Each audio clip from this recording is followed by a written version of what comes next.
Foods PH.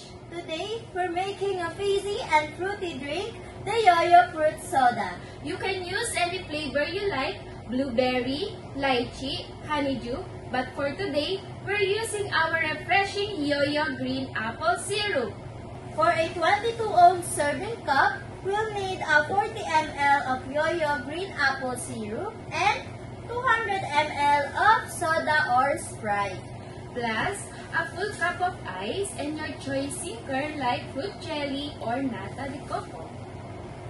In a shaker, pour 40 ml of Yoyo Green Apple Syrup.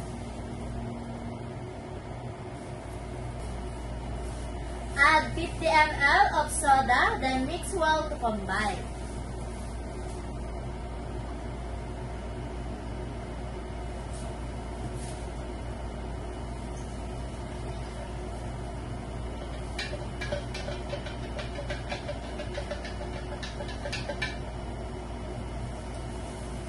On a 22-ounce serving cup, add a full cup of ice.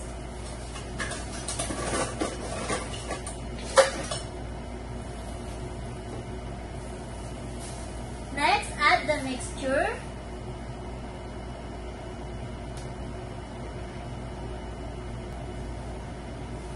Then pour in the remaining 150 ml of soda.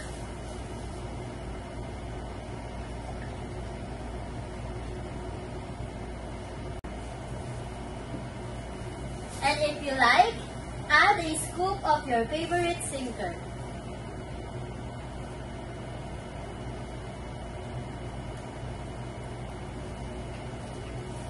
And that's it, your refreshing Yoyo Green Apple Fruit Soda.